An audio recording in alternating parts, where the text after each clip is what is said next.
Welcome to episode number 70 of the Balancing Act podcast. I'm Andy Temte.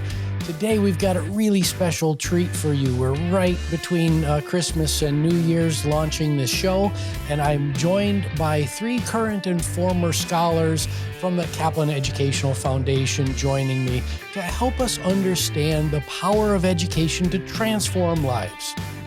So, with us today are Novia Delgado, Executive Director of the Kaplan Educational Foundation, Kadus Lawal, Director of Corporate Development at Kaplan, and Victoria Flores Almazan, a biochemistry student at Smith College. We're going to have a lot of fun today. Welcome to the show, everybody. Good to be here. Thank you for having us. Pleasure to be here. Awesome. So I seldom have the pleasure of having more than one guest on the show at one time, and I always ask my guests to share their story. We are not going to stop that tradition, so we'll do a quick round-robin session, starting with Novia, then moving to Victoria, then moving to Kadus in 90 seconds or less. Please tell our listeners your story. Thank you again for having us, Andy. My story begins in Dominican Republic. I was born in Dominican Republic, came to New York when I was 5 with my mom and my brother. Growing up, my mom didn't speak English. She didn't complete high school, but she always instilled in us the belief that education was our way out and it would open opportunities for us.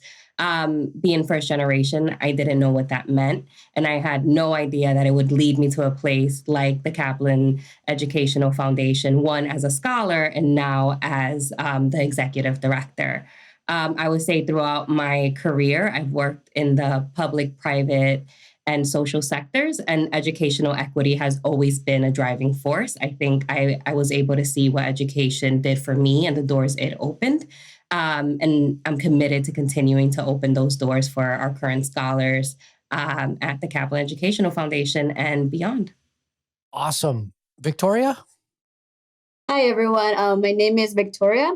I was born in Acapulco, Mexico. My parents decided to move to the United States when I was 10 years old, and we eventually settled in Illinois, where I graduated high school.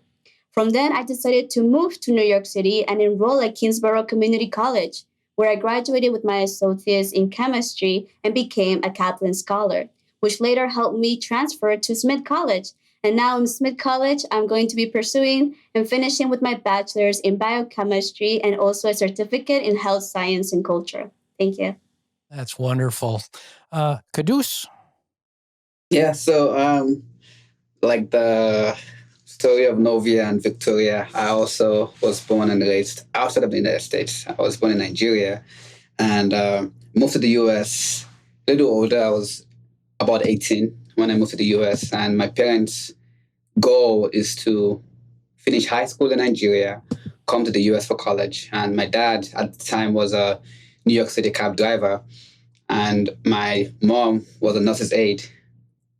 And came to the Bronx, went to Hostels Community College. It was at Hostels that I learned about the Kaplan Educational Foundation.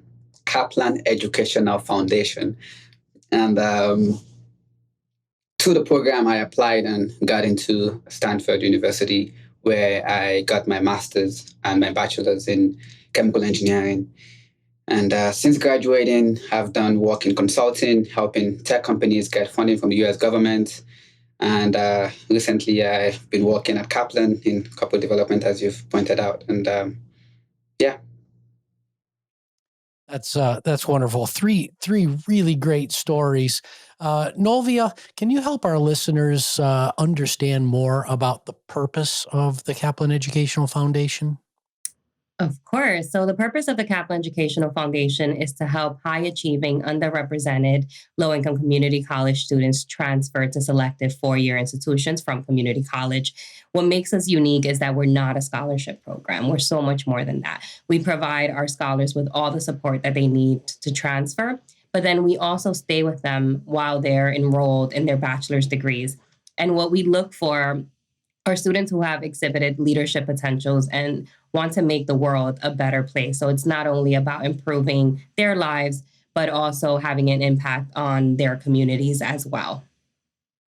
Yeah, it's such a wonderful organization, and the former chief executive of Kaplan, Jonathan Grayer, the current chairman and chief executive Andy Rosen, Melissa Mack, a whole host of individuals helped get this thing off the ground, and I love at least being tangentially associated because it's such a feel good or organization, and really moving the needle.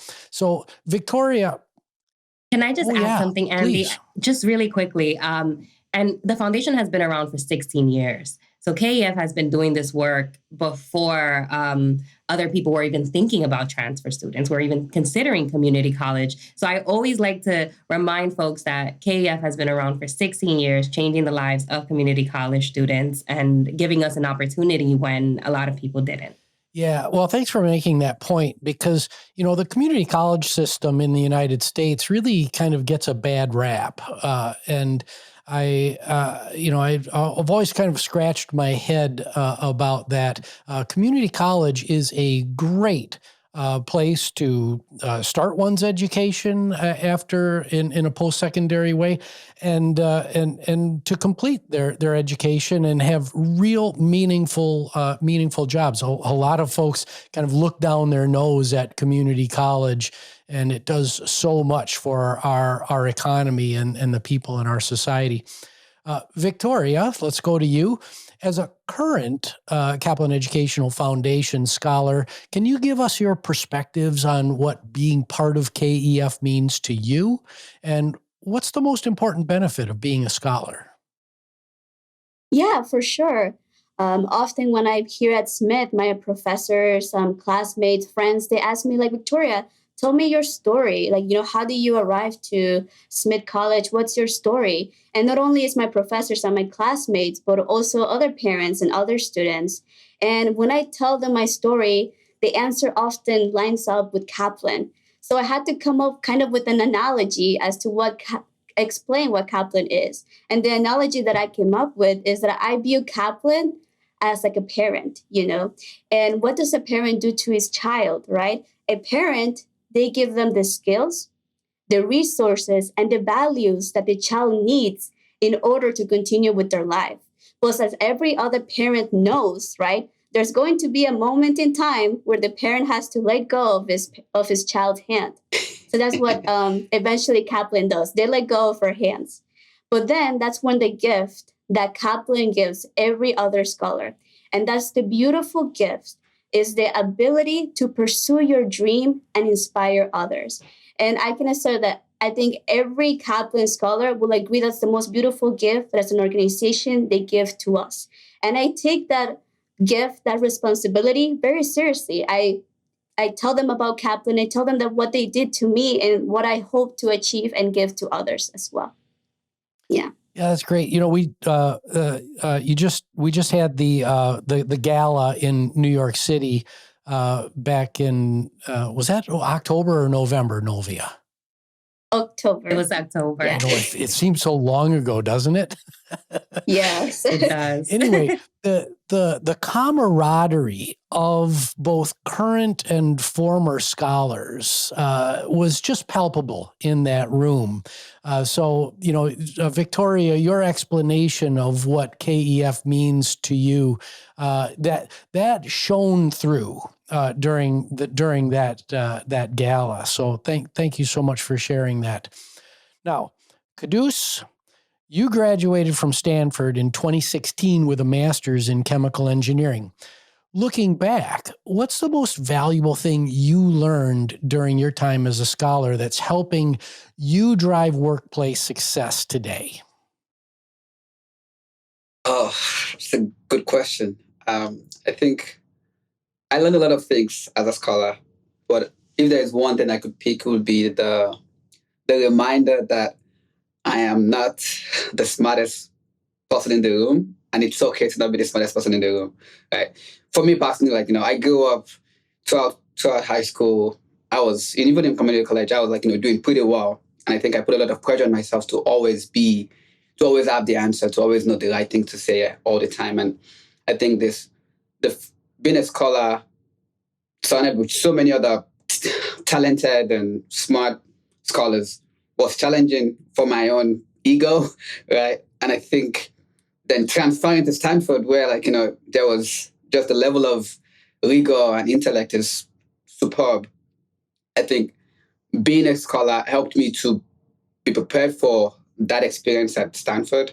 And I think now, as I'm in the workplace, I approach my work with a level of humility. I approach what I do with a level of open-mindedness to ask questions, to know that it's okay to be wrong. It's okay to not have the answer, and not attach a level of shame to not knowing the answer sometimes. So, yeah.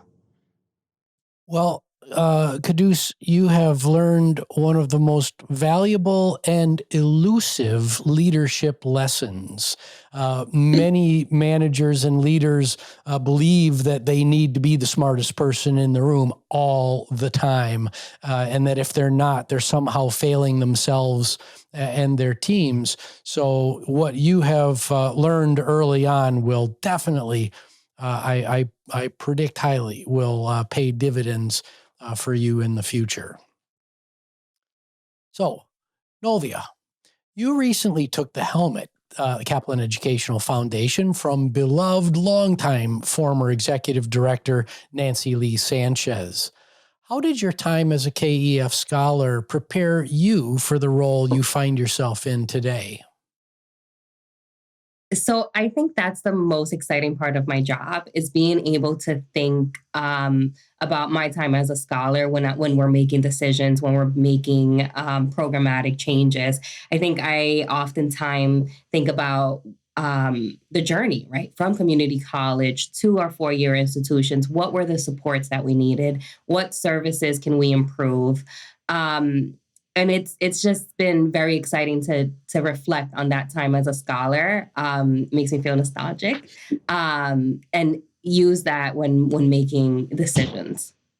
Yeah, that's great. You know, Nancy's shoes are figuratively very large to fill, and I'm sure you feel that pressure. But you know, so far, you know, you're doing a fantastic job, and I just see a really, really bright future for both you and the foundation moving forward. Victoria, it looks like you're pursuing a career in the medical field. What's next for you after biochem at Smith College? And if you could write your story for the next 10 years, what would be the main headlines? Yeah. Every scholar, not only myself, but every scholar has very ambitious dreams. And one of my dreams is to be a doctor, but also establish a nonprofit or low-cost medical clinic. And I know that's very ambitious. I have had many people, friends, they tell me that, Victoria, that's going to take a lot of work. You're going to have to overcome a lot of hurdles. You have no idea what it takes to get there, right? But over the summer, I indulge myself in that environment. I was a research intern at Mount Sinai Medical School in a brain bank where I worked with Dr. John Curry and his team. And they taught me how I work with brains, actual human brains. And I got to learn how to cut the brain and how they turn those tissues into histology slides. I was saying, how many students, how many 22-year-olds get to that experience, to work with actual human brains. And he taught me how to diagnose the patients with neurodegenerative diseases, what to look for. But at the same time, I also got myself involved in another internship where I worked as an interpreter for a low-cost medical clinic under the wing of Albert Einstein Medical School up in the Bronx. And there, I was an interpreter, and I worked with doctors and medical students where we took care of uninsured patients that they couldn't afford healthcare. That was one of the requirements, is that you couldn't have health insurance. And there, I got to experience how they run their clinic. What are some of the problems that they get to do? And that's one of the things that Kaplan often told us, is that if you want to pursue your dream, if that's what you want to do, then surround yourself in that environment that you want to be there. Learn from the people that are in that environment, and they're going to become your mentors, and learn from their experience, their mistakes, their wins, and you pursue and continue going. So that's often like what I do. And I have no doubt that I'll be able to achieve what I want to achieve. And then often is that the headline that I would say is that we're all connected, right? As individuals. My story, it can be part of your story, just the same way your story is part of mine. So if we all work together as a community, just the way Kaplan does, it would just be a better place. And all of us, I have no doubt, will be able to achieve our inner potential to achieve our dreams. So what is, if you don't mind me asking, what's the specialty that you're thinking about as a doctor? See, that's a tricky question because like if you were to ask me like before the summer, I would have told you I want to be like a pediatrician. But after being an intern at the brain bank and I got to expose like how to work with brains, like I really got to learn that as a pathologist, you get to see like another side of someone when they die postmortally. You get to see like the whole story, you know, like not only what they were alive, but also when they died. And being somebody that works with the brain, like you really have to learn everything about the humans, how they function, the different systems. And maybe could be a brain surgeon or a neuropathology. I'm not sure. But what I do know is that I'm really thankful for my mentors, both the doctors, the people that have been there, that have given me the opportunity to continue following my dreams. That's wonderful. Caduce, if we could turn back to you, you studied in the field of chemical engineering, but now you're in corporate development, and that's a proof point that shows that life is not filled with straight lines, but is instead an experience with lots of arcs and loops and curves. Let's suppose that you have a current college student from a non-traditional background sitting right in front of you right now. What advice do you give to them to prepare for the realities of a career after college? Yeah. First of all, I want to say, Victoria, very impressive what you're doing, and can't wait to see what where you go. Thank you. If I'm supposed to like talk to a college student right now and give them advice, I think, well, one quote that has been on my mind lately is that life is lived forward, but understood backwards, right? And like you said, there's been multiple loops and turns, and I think two things that has helped me that I think that I would recommend for a college student to be: one, do internships. Because I was lucky to do internships throughout my undergraduate and even in my grad school, that it was through those internships that I learned that I don't want to go for a PhD. It was through those internships that I learned that I actually do enjoy working as a team and I enjoy problem solving and things like that. So there's that piece. The other piece, I think, is take classes outside of your major. And I took a class at the Stanford Graduate School of Business in doing my master's program that opened my eyes to the fact that there are multiple things needed to have a successful business. And part of that is like, you have to have the right technology, the policy infrastructure of it has to be in place, and you have to have a solid business plan. So I think after taking that class, that was when I decided to go into consulting because I figured I have the technical piece down. So let me try to like learn how to let me learn about policy. Let me learn about business, and that led me to corporate development. And I think if I hadn't taken that class out of my major, I wouldn't have gotten that perspective. Yep. Life is not a straight line, and there are those experiences, and they can be very small and they can be very short-lived, but have such a profound impact. I know that Kaplan is very lucky to have you as a member of their of the corporate development team. So I wish you great future success. Now, I want to do another round robin, if we can, and let's go in the same order, starting with Novia, then to Victoria, and finally Caduce. And I like to talk a lot about skills for the future on this show. So I'd like each of you to pick one skill that you believe will be the most important for your future career. What is that skill and why is it on top of your list? 90 seconds each. Ready, go. So I would say for me, it's emotional intelligence. Being able to understand my own emotions and also understand the emotions of those around me, being empathetic. I think as the world has reopened, we just need to be more aware of our emotions and of our teams, and we're more connected than ever. And I think in order to thrive in the workplace, you just need to be aware of other people. Emotional intelligence.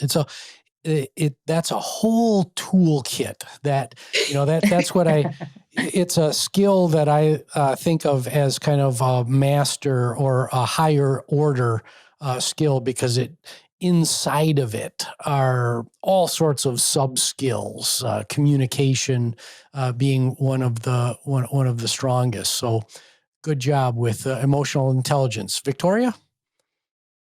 For me, I will have to pick compassion. Every scholar, we come from humble backgrounds. We have had like a rough life, but it's not only just the scholars. I have met other students that have also gone through similar things that I have, people. And I think we often forget, we're often so focused on our own little world that we forget that other people also go through difficult circumstances. And when we often reminds ourselves to just be more compassionate and be willing to give a helping hand to others, it would just be along the way. So as I go on my medical career, that's something that I want to continue reminding myself when I see my patients, what is the environment that they're going through? Help me see their stories. And I always remind myself this phrase that I tell myself every time is that, Victoria, if you're in a position to help someone, then do it. Do it. And the people say, why wouldn't I do it? I always do it and just continue to be a more compassionate person, be willing to be there for other people, and you will never regret it. I never have any regrets of all the people that I have helped and what Kaplan has given me.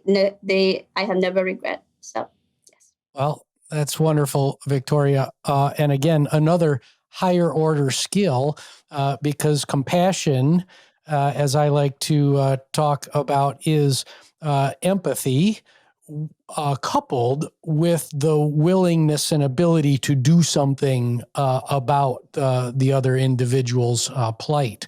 So 2 thumbs up on your choice for compassion.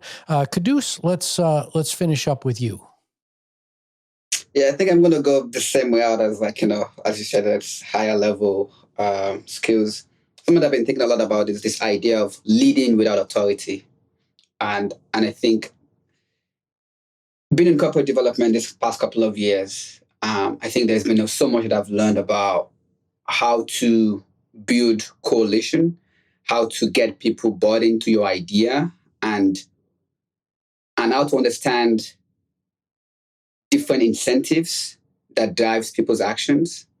And of course that takes understand, active listening, effective communication, and things like that. So as I grow in this space, I think the more I'm able to lead people to where I want them to be without having the authority of that leadership, if you will, I guess, it's something that I want to keep honing. And I just want to say it's been such a